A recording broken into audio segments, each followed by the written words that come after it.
Գիրք Ամովս, գլուխ 6. Վայ Սիոնում ապահով նստողներին և Սամարիայի սարի վրա վստահացողներին,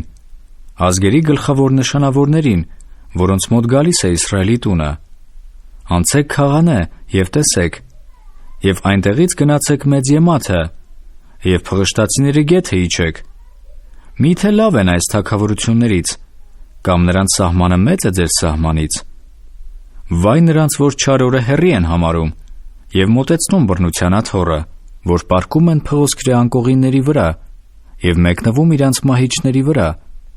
և ուտում հոտերից գառնուկները և պարարտացնելու գոմերից որդերը, որ խաղ են ասում տավիղի ձայնակցությամբ, Դավիթի նման նվագարաններ հնարում,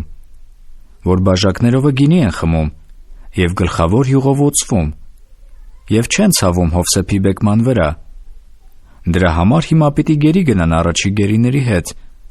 և պիտի հեռանա խրախճանացողների զվարճանքը։ Երդվել է Տեր Եհովան իր անձովը, ասում է Զորած Տեր Աստվածը. ես զզվում եմ Հակոբի պարծանքիցը և ատում եմ նրա պալատները և պիտի մատնեմ քաղաքն ու իր լիությունը։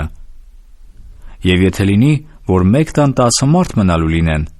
նրանք էլ պիտի մեռնեն։ Եվ վեր պիտի առնե նրան իր հորեղբայրը և նրա այրողը, որ ոսկորները դուրս տանե տանիցը։ Եվ պիտի ասե տան մեջ եղողին. «Էլ կա մոտդ»։ Եվ նա պիտի ասե. «Ոչ»։ Նա էլ պիտի ասե. «Լռիր, որովհետև Տիրոջ անունը հիշել չկա»։ Որովհետև ահա Տերը հրամայում է, և նա պիտի փշուր անե մեծ տունը, և փոքր տունը կոտրատե։ Մի՞թե ձիերը ապառաժի վրա կվազեն, կամ թե նա եզներով կհերկվի, որ դուք դառնության եք փոխել իրավունքը,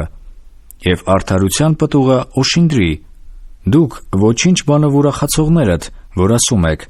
«Ահա մեր ուժովը մեզ համար եղջյուրներ առանք», որովհետև ահա, ով Իսրայելի տուն, ես ձեզ վրա մի ազգ եմ վեր կացնում, ասում է Եհովա Զորած Աստվածը,